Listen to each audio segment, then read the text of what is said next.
Back in high school, I signed up for DoorDash just to see if it was as good as they advertised. Initially, though, it took me a whole month to finally get myself to take on my first delivery. But from then on, I did a couple of deliveries a day and was really happy with the results. A couple of months after that, I quit my grocery job and started dashing every day after school and even on most weekends. On this night, I was working extra late because it was a holiday weekend. I was driving from 8 p.m. until 2 a.m., pretty much just going back and forth from the 24/7 McDonald's. A little past 2, I picked up another McDonald's order and went en route to the customer. It was set to be delivered at some sort of a warehouse, and in the notes, it said to go in through the side doors and drop it off at the front desk. When I got there, I pulled into this huge parking lot. It was mostly empty, only having a few semi-trucks in it. The building was definitely an old warehouse, just a large rectangle with a few windows and a single door at the front. I checked one more time to make sure I had it right to deliver it through the side door, then pulled around to the side and park it. The side door was one of those really heavy metal doors with a small glass window. I looked through that tiny window and didn't see anything but a small and dark entrance room. But the glare from my car's headlights made the window reflective and hard to see through. I swung it open and was immediately taken back. It was just as dark as it seemed through the window, and it only had a tiny wall light in the corner that was more of a dim safety light. There was no front desk, so I walked around the corner and stood at the end of a long, unlit corridor. I knew that most places that have night shift workers don't keep on unnecessary lights, but this seemed excessive. I couldn't even see the end of the hallway, so if I were to walk down there, I would be walking into complete darkness. I took my phone out and checked for a third time to see if I'd gone to the wrong place or through the wrong door. Everything seemed right, but there wasn't any way I was going to walk through that hallway. The more I thought about it, the more I realized how quiet the whole building was. No machinery moving or people talking, not a sound at all. I decided to call the customer. I clicked on their name and had to dial the number, and just a moment later, I heard a phone ring echo from the other end of the hallway. After another few seconds, it rang again, but it was closer and louder this time. I stared into this empty corridor and could barely make out the faint glow of someone's phone. "Hey, I got an order here from DoorDash. I'm gonna leave it right here for you," I said, setting the bag down in front of me. The figure of a large man started to come out of the dark corridor, but they didn't say anything. I waited another second, but as they got closer, it just seemed really unnerving the way they were walking so fast and not speaking. I had this feeling like someone was gonna jump out behind me or something, and overall was a little freaked out. I turned around and walked quickly out of the door and back to my car. A few moments later, I saw some movement from behind the small glass window on the door, just before I pulled away. That whole thing gave me chills and had me call it a night and go straight home. In the end, I chose to believe it was just a weird situation all around, but nothing really happened. A couple of days would go by, and on Monday evening while I was driving again, I got a strange call. It was from the police department. What happened next was more complicated than it had to be, but basically, they questioned me about why I was at that specific warehouse at 2:30 a.m. on Saturday morning. Apparently, they had security footage of my car pulling up. After explaining I was just a DoorDash driver and I approved it with the delivery receipt, they told me what was going on. They said that the workers came back from their holiday weekend, where the warehouse was not in operation, and found a DoorDash delivery sitting in the middle of the hallway.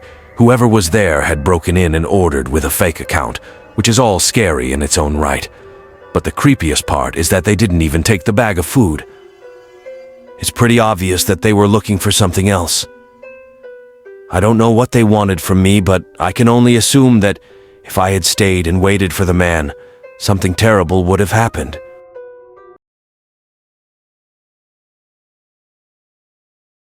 When this happened, I was 23 and worked full-time at a pizza shop in my local area. I'm not sure if things were going on before this, but as far as I know, everything started and ended on this one night. Me and my best friend Tim worked the night shifts at this pizza place. It was a real small shop having just 3 or 4 tables inside because we specialized in delivery and takeout. Both me and Tim got our jobs there while we were in college, but just never left. Being in a quiet rural town too, the job wasn't too much work. We never had busy days, really, just a steady flow of orders. Sometimes on this night, there was a light storm outside, and in return, business was slow. There were a few orders here and there, but overall we didn't have much to do. By 10 p.m., Tim suggested we started cleaning up the place and maybe even clocking out 15 minutes early. I went with it, grabbing some rags to wipe the tables with when the phone at the front desk rang. I picked up after a few rings. "How can we help you today?" "Hello." I waited another 5 seconds before putting the phone down and shaking my head. Just some prank call, I thought. I went back to scrubbing the tables, but at the front of the store, I saw a glare coming from the window. There was a car parked a few spots back. I couldn't see too well through the window in the rain, but there was definitely a light on in the car, like a cell phone or something. The pizza shop was on an individual lot.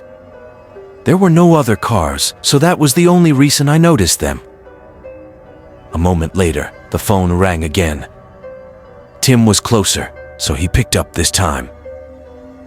I could hear someone's muffled voice coming from the phone, and after a short talk, Tim hung up. At the same time, the light in the car turned off and they drove away. I told Tim what I saw and how it was a little weird, but he shrugged and said it was just some old man who was ordering a pizza for delivery. I looked back at the now empty parking lot. It wouldn't make much sense for someone to order a pizza for delivery from right outside the shop, so I figured Tim was right and it was nothing. He started making the pizza while I continued cleaning. 10 minutes later, Tim boxed it up and handed it off to me to deliver. I ran through the rain to my car, then pulled up the address on my phone. 11 minutes away, not too bad. I pulled out and started making my way there. The roads were dead. Nobody was out at all. Google Maps took me down to a neighborhood full of large homes, then had me turn down a long driveway that led to a cul-de-sac where there were 3 more driveways, each leading to a different house. I went down the one Maps told me to and pulled up next to the home. It was one of those large, expensive houses, but pretty old-looking and not very modern at all. I parked the car and double-checked the address with the house number, then picked up the pizza and ran up to the front door. "Pizza delivery." I took a step back and looked at the front of the house. All the lights were off. I dialed him, called, and had him call the guy who ordered. My phone buzzed a moment later, and Tim told me that his call went straight to voicemail. I shook my head in frustration and ran back through the rain to my car and got in. I tossed the pizza on the passenger seat and started backing out. This wasn't out of the ordinary, getting fake orders or dead deliveries, but it still annoyed me every time. When I got back, Tim was cleaning and said there were no more orders, so we were good to finish up and head out. I tossed the pizza in the trash and started helping him. Both of us were in the back cleaning the ovens and wiping the prep counters when a sudden bang came from the front of the building. We looked at each other, then ran to the front. First, we didn't see anything, but then Tim spotted a small crack on the door. I walked over and opened it, and right outside was a heavy rock, big enough to throw and do some damage with. I looked around, seeing the parking lot was completely empty, and nobody was nearby. Both of us were really confused and kind of freaked out. We talked about maybe calling the cops, but neither of us wanted to deal with that right now. To put things in perspective, it was 10 minutes before we were off, and if we called then, we'd be here for another hour at least. The crack on the door wasn't too big, not really that noticeable, so we chose to wait and just tell our manager the next day. Instead, we quickly finished up with the cleaning and left through the back door where our cars were parked. On the drive home, I rethought all the strange things that happened, and it made me uneasy. Pulled into my driveway and walked inside. It was late, so I knew I had to get in bed soon, but I wanted something to snack on first.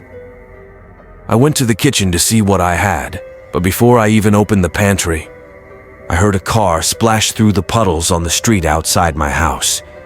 From the sound of it, I could tell it was parking. I walked over to my window and peeked outside, seeing a car parked right in front of my driveway. It only took me a second to realize it was the same car I'd seen outside the pizza shop. Cold rush went through me, and I stayed in the window to see what they were doing. The car was still on, but I couldn't see through their window. After a minute of no movement, I took out my phone and called Tim, telling him that I think one of the customers followed me home and was parked right outside my house. "Are you serious? You need to call the cops. Something's not right," he said, urging me to hang up and call the police immediately. I don't know why I was so nervous to call the cops, but hearing Tim say it made me feel better about it. I moved away from the window and dialed 911. The lady on the line said that they would have someone on their way and that I should stay hidden and wait. I heard a car door open and close, so I quickly said, "Okay," and hung up. Looking back out the window, a man was walking up my driveway. He was wearing dark clothes covering his whole body in a hood covering his face. As he approached the house, I closed the curtains by the window and waited. Footsteps came to the front door. Then they continued across the front of the house until they reached the outside of the window and stopped. The sudden silence made the sound of the rain increasingly louder. I felt like I was standing there quietly for minutes before I stepped forward and moved the curtain an inch to the side, just enough to peek through. The man's cold eyes stared back at me. I let go of the curtain, and the man banged on the window. I stood a few feet away, terrified to death, and just as quick as it started, it ended. There was no more banging, no footsteps, nothing. All that was left was the sound of the raindrops clicking against the window. Although I never heard the man leave, he was gone when the police showed up. No car or man in sight. I told them all that had happened from the middle of my shift to the end of the night. They looked at me like I was crazy, and part of me felt crazy too. None of it made any sense, and there didn't seem to be any motive for the man to have done what he did. Honestly, because of that, the whole night had me messed up for a while. Going through something as senseless as that was really just messing with my head. I'm hoping that by sharing this, someone may be able to help me understand what happened or why the man did what he did. It sounds odd, but even now, when it gets really quiet on rainy days, there's an eerie feeling that rushes through me, bringing me back to that night.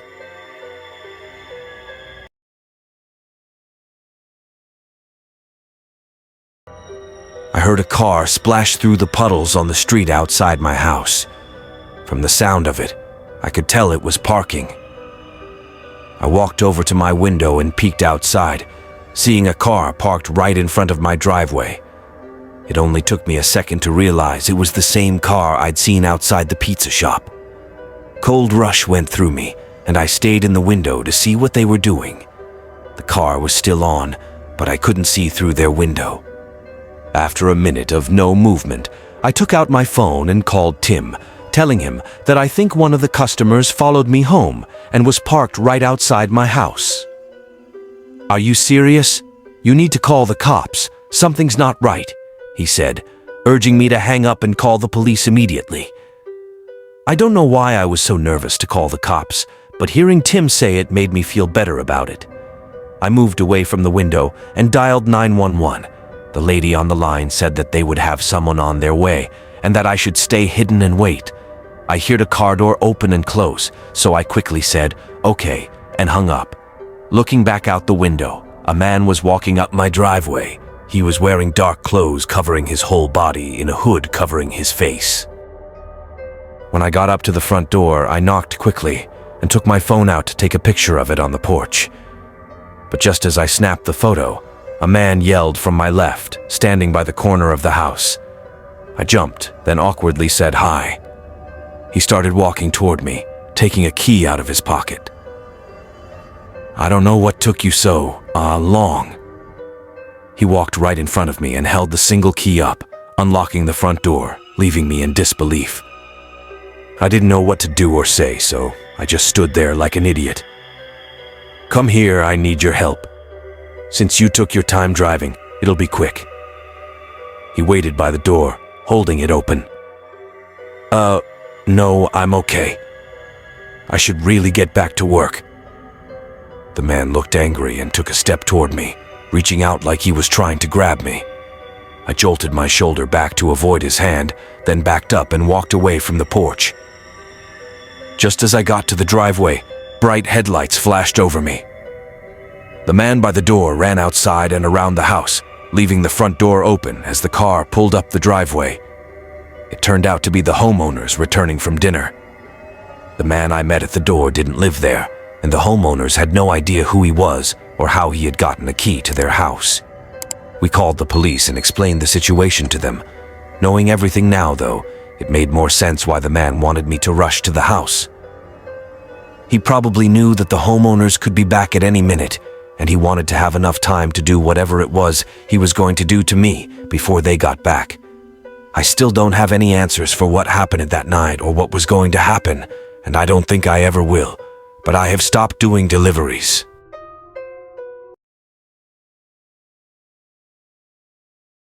I'm a truck driver for a moving company on the East Coast. We specialize in cross-country moving, typically moving people to the far West Coast, which can take anywhere from 20 to 40 hours depending on the locations. I only did the driving for the company, not any of the boxing or loading, so the actual job was 100% just driving and picking up or dropping off the trailer at the houses. I'd been working with this company for almost 4 years at the time. This job was like every other. I got to the pickup address and loaded up the trailer full of the customer's belongings. This was a 30-hour drive in total, which I would do with 2 to 3 short rest stops.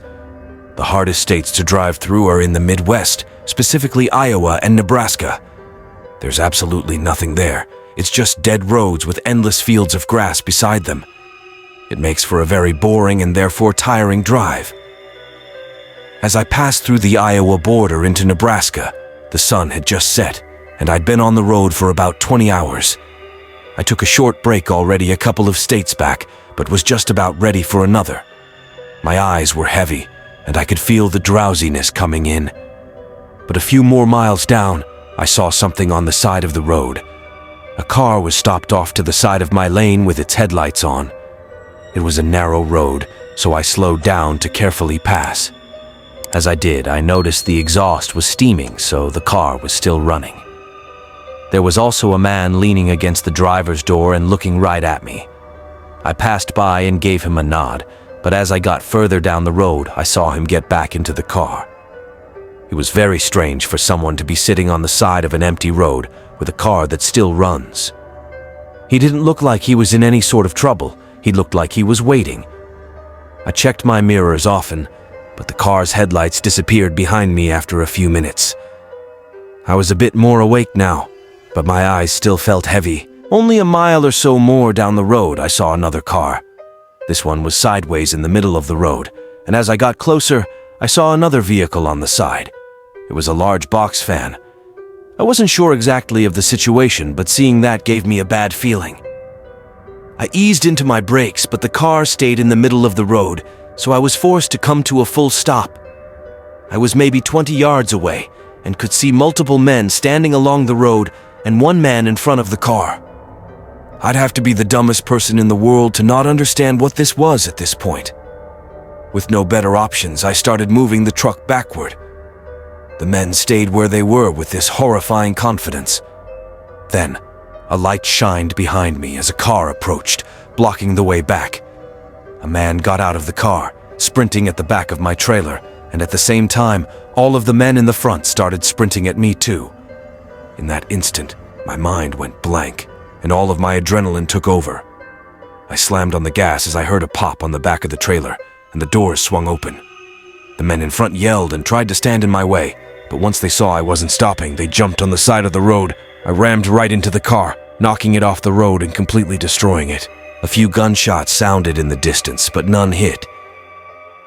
I could hear cargo falling out of the trailer for the next 5 miles before I was able to call the police and meet an officer on the road. Of course, this was a total mess, but as it all unfolded, it turned out to be much more than just a random attack and robbery.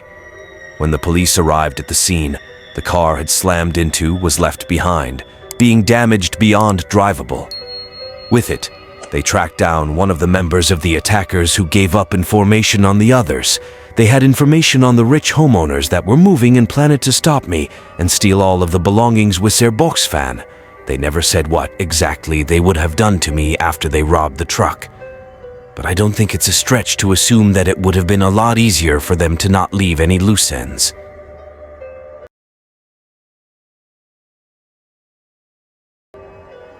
I used to work for my best friend's parents' restaurant. I did deliveries for them, and I would sometimes help clean tables or whatever too. The job itself was fine, but it felt very uncomfortable to have my friend's parents as my boss. I thought it wouldn't be too bad after a while, but it just never got better. They hated every time something wouldn't go exactly as planned, and they also scheduled me and my friend on opposite days, so it didn't even feel like we worked together, which was the whole point of me taking the job.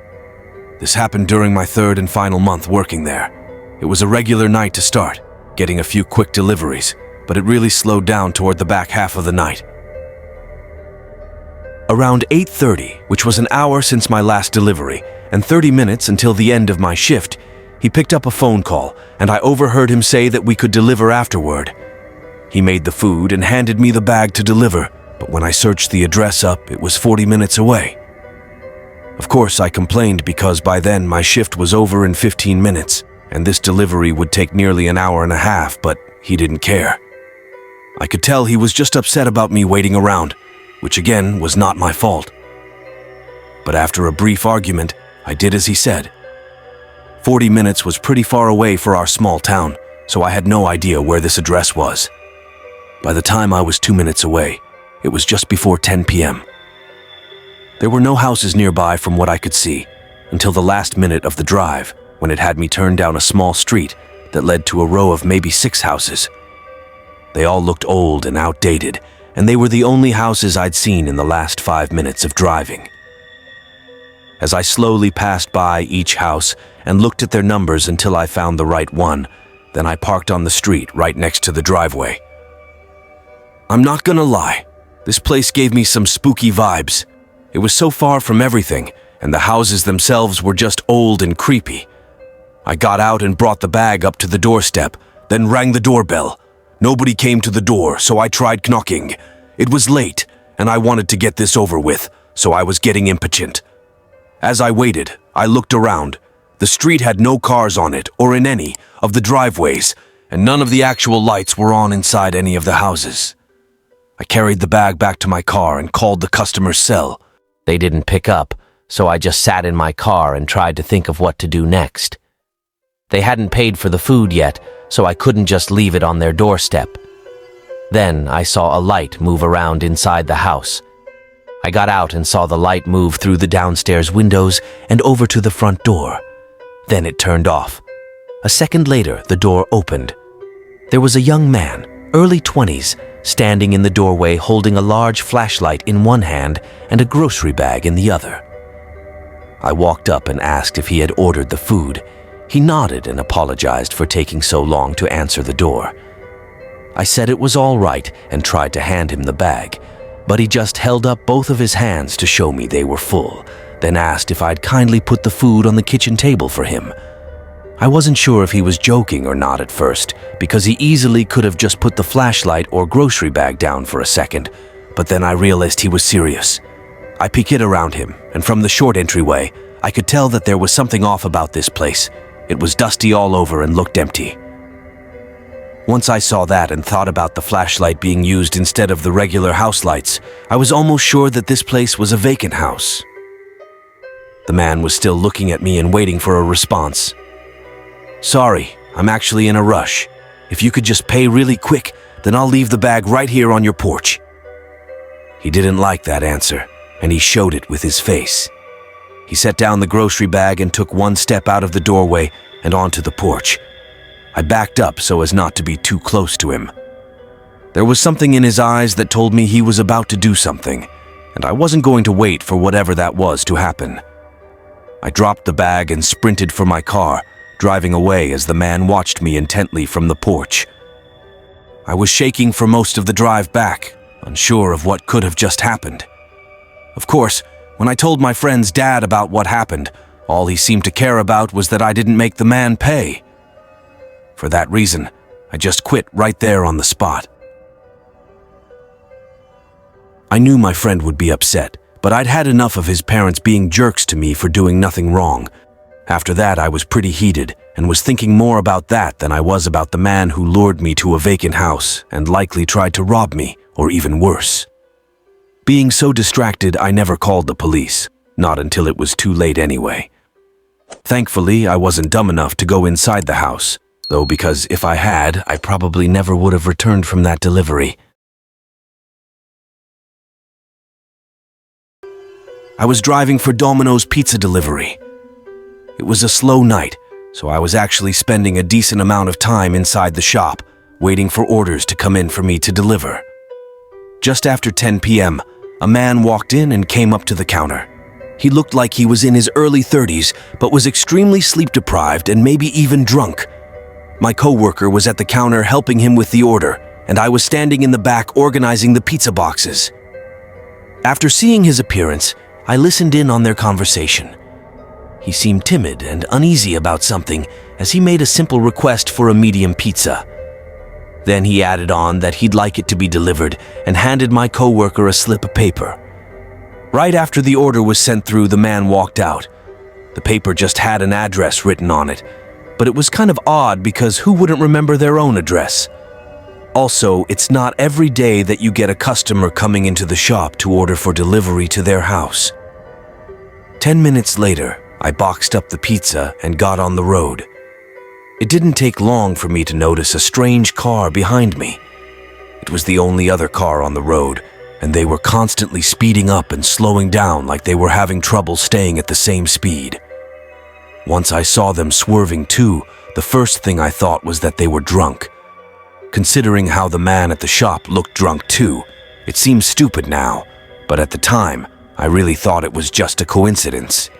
When I got to the neighborhood, the car behind me pulled off to the side of the road and parked. 30 seconds later, I pulled into the driveway of what looked like any other house and stepped up to the front porch. I knocked, and after a couple of minutes of waiting, someone finally answered. A different man from the one I'd seen at the shop that ordered the pizza. I had a Domino's delivery for Matthew. The man stared at me with very wide open eyes, and I noticed that he looked very similar to the way the other man looked, sleep-deprived and drunk. It took him a few seconds to respond. Yeah, of course, thank you," he said quietly, reaching out for the pizza. I gave it to him, and he looked at me like he was going to say something else, but he didn't. He just continued with his dull look. I then turned around and saw a guy in a hood jogging down the sidewalk just 2 houses away, but he was looking right at us.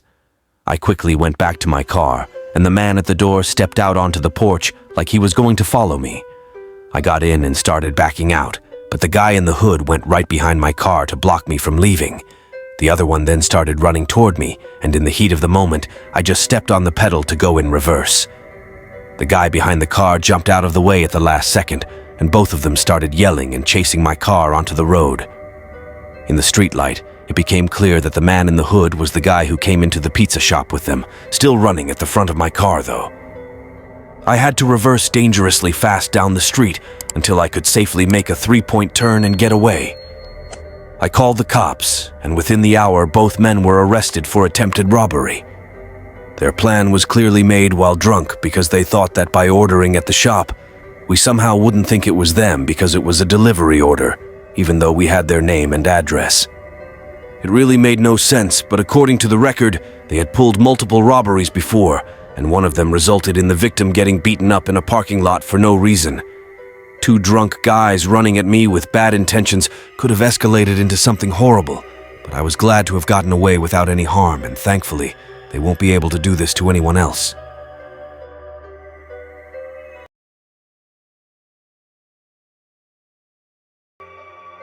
I drive for Postmates 3 to 4 days a week, depending on my other work schedule. Driving is my relaxing side job that I do to help pay for extra things I want, like vacations or clothes, while my other job pays for my more necessary bills like rent. So, I never take delivery driving too seriously. I just go about it, and if I don't end up making a lot of money one night, it's no big deal. On this day, I started right when I got out of work around 8. By 10, I had actually made a decent amount of cash, more than most nights. Although I'd usually stop around this time, why call it quits when I was doing well? I decided to keep going until I either got too tired or the orders stopped coming in. I accepted the next order and continued to the restaurant. It was a medium-sized order from Wendy's with a regular tip, nothing uncommon. I drove through and picked it up, then clicked Start Route on my phone to give me directions to the customer's house. Except it wasn't to a house, it was a GPS location set near a grocery store, 15 minutes away. I'd had plenty of deliveries ordered to grocery stores or other places of work from the employees, but it was only odd because they didn't put the store as the address. They used an exact location instead. Anyway, I started the drive up there. When I got to the parking lot by the grocery store, I noticed it was empty. I pulled right up to the front and parked, then got out with the food. I took a look around but was pretty sure the store was closed. I texted the customer, letting them know I was at the store. They replied right away, saying they were around the building in the back and that I should see them right when I rounded the corner. I was definitely skeptical, but I got back in my car and drove around the store. There didn't seem to be anything there, just a couple of parked cars in the far back by one of the other stores. I stopped and looked but still didn't see anyone. This was when I started to get a really uneasy feeling. I was thinking this may not be worth it and put the car back in drive. But then my phone started buzzing. "Hey, we're coming up right now. Be there in just a minute," a man said, hanging up right after. I looked around again, feeling even more uncomfortable. Something just wasn't sitting right with me. I made a short U-turn and started to go back the way I came until someone ran in front of my car, holding their hands out in a stop motion. I braked and they came up to my window. "Hey, you have my order." I grabbed the bag and rolled down the window, handing it to him, but he didn't take it. I felt dumb holding the bag out while he just looked at me. Then I heard a quiet footstep from the other side of the car, before the back door suddenly swung open. I dropped the bag outside the window and floored it as the guy by my window yelled at me to stop. I guess whoever was at the back door had jumped into my car.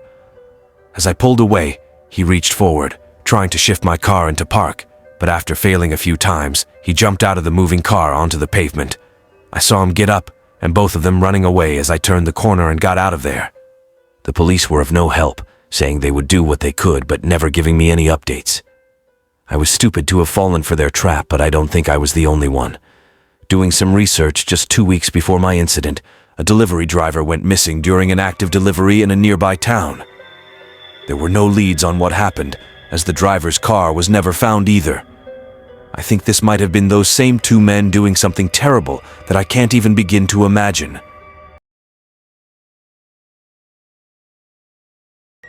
Google Maps took me down to a neighborhood full of large homes, then had me turn down a long driveway that led to a cul-de-sac where there were 3 more driveways, each leading to a different house. I went down the one Maps told me to and pulled up next to the home. It was one of those large, expensive houses, but pretty old-looking and not very modern at all. I parked the car and double-checked the address with the house number, then picked up the pizza and ran up to the front door. "Pizza delivery!" I took a step back and looked at the front of the house. All the lights were off.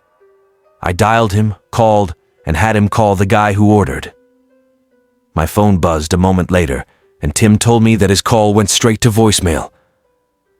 I shook my head in frustration and ran back through the rain to my car and got in. I tossed the pizza on the passenger seat and started backing out. This wasn't out of the ordinary, getting fake orders or dead deliveries, but it still annoyed me every time. When I got back, Tim was cleaning and said there were no more orders, so we were good to finish up and head out. I tossed the pizza in the trash and started helping him. Both of us were in the back cleaning the ovens and wiping the prep counters when a sudden bang came from the front of the building. We looked at each other, then ran to the front. First, we didn't see anything, but then Tim spotted a small crack on the door. I walked over and opened it, and right outside was a heavy rock, big enough to throw and do some damage with. I looked around, seeing the parking lot was completely empty, and nobody was nearby. Both of us were really confused and kind of freaked out. We talked about maybe calling the cops, but neither of us wanted to deal with that right now. To put things in perspective, it was 10 minutes before we were off, and if we called then, we'd be here for another hour at least. The crack on the door wasn't too big, not really that noticeable, so we chose to wait and just tell our manager the next day. Instead, we quickly finished up with the cleaning and left through the back door where our cars were parked. On the drive home, I rethought all the strange things that happened, and it made me uneasy. Pulled into my driveway and walked inside. It was late, so I knew I had to get in bed soon, but I wanted something to snack on first. I went to the kitchen to see what I had, but before I even opened the pantry, despite the rain, he walked slowly and seemed to watch my every move. Every time I looked back, he was just looking me in the eyes until I turned my head away. It creeped me out, but maybe he was just trying to make sure that I wasn't creepy myself. We both got inside, and I started driving. I really didn't know how close the nearest gas station was, but I was sure it had to be at most 50 to 60 miles out. The first few minutes I tried to make some small talk, but the man didn't really respond. I thought maybe his head was hurting from the crash, but either way it made things really awkward. Every once in a while I'd look over, and the man would be staring at me, not smiling or frowning, just staring. I was starting to wonder who this man was that I picked up. I felt like any normal person would be grateful for my help after getting stranded in the middle of nowhere. Thankfully, not long into the drive, I saw the lights of a small town up ahead. But as we got closer, the man only started acting more strange. He was looking around a lot, both inside the car and outside the windows. When I pulled into the gas station, I parked the van and asked if he needed help with anything else. He didn't answer, but I felt tension, as if he was contemplating something. I tried to break the silence. "Okay, well, I'm going to get back on the road then." The man took one more look around, then suddenly forced his body over, shoving me against the door aggressively. He started punching me as I opened the door and tried to get out. But just then, the passenger door swung open, and the man was pulled away from me. I was trying to catch my breath, still not sure what happened until I got out of the van. There were 2 police cars and some officers holding the man down. They denied giving me all the details, but apparently, the man was running away from a serious crime in a stolen truck. Once an officer found the truck crashed on the side of the road, they called in to have some other officers stake out at the gas station and wait for him. They didn't know he was with me when I pulled in, but once they saw me getting attacked, they jumped in to help. I don't know if he attacked me in an effort to steal my van, or if it was because he saw the police cars and thought I'd taken him in. But either way, it was a horrifying experience. I knew the man was creepy, but I had no idea how much danger I truly was in. If those police officers weren't waiting at the gas station, I don't know if I'd be here right now.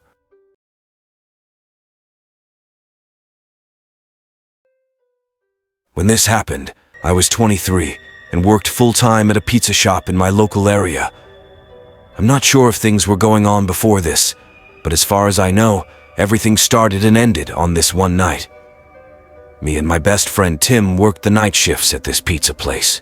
It was a real small shop having just 3 or 4 tables inside because we specialized in delivery and takeout. Both me and Tim got our jobs there while we were in college, but just never left. Being in a quiet rural town too, the job wasn't too much work. We never had busy days, really, just a steady flow of orders. Sometimes on this night, there was a light storm outside, and in return, business was slow. There were a few orders here and there, but overall we didn't have much to do. By 10 p.m., Tim suggested we started cleaning up the place and maybe even clocking out 15 minutes early. I went with it, grabbing some rags to wipe the tables with when the phone at the front desk rang. I picked up after a few rings. "How can we help you today?" "Hello." I waited another 5 seconds before putting the phone down and shaking my head. Just some prank call, I thought. I went back to scrubbing the tables, but at the front of the store, I saw a glare coming from the window. There was a car parked a few spots back. I couldn't see too well through the window in the rain, but there was definitely a light on in the car, like a cell phone or something. The pizza shop was on an individual lot. There were no other cars, so that was the only reason I noticed them. A moment later, the phone rang again. Tim was closer, so he picked up this time. I could hear someone's muffled voice coming from the phone, and after a short talk, Tim hung up. At the same time, the light in the car turned off and they drove away. I told Tim what I saw and how it was a little weird, but he shrugged and said it was just some old man who was ordering a pizza for delivery. I looked back at the now empty parking lot. It wouldn't make much sense for someone to order a pizza for delivery from right outside the shop, so I figured Tim was right and it was nothing. He started making the pizza while I continued cleaning. 10 minutes later, Tim boxed it up and handed it off to me to deliver. I ran through the rain to my car, then pulled up the address on my phone. 11 minutes away, not too bad. I pulled out and started making my way there. The roads were dead. Nobody was out at all. I was regretting how far I parked and wished I just drove on the grass. And as I listened to the only sound of my footsteps under me, I started to hear more footsteps running behind me in my direction. I turned around and saw 3 men sprinting at me through the grass. I tried to run back to my car, but in seconds I was tackled to the ground. One of them held me down, while another started taking everything from my pockets. I was yelling and screaming for help, but I knew nobody could hear me. It all happened really fast, and once they looted my pockets, one of the men kicked me in the stomach, and they all ran and got in the car, turning around and driving away. I got up and just watched the headlights disappear on the long, empty road. I had no phone and no way to get back. I didn't know what else to do than just start walking toward the road. When I reached the road, I started walking down the way I came. I had no way of telling time, but I think I was walking for 30 to 40 minutes before a patrol car pulled up in front of me. My parents had called for them to check on me because I wasn't responding.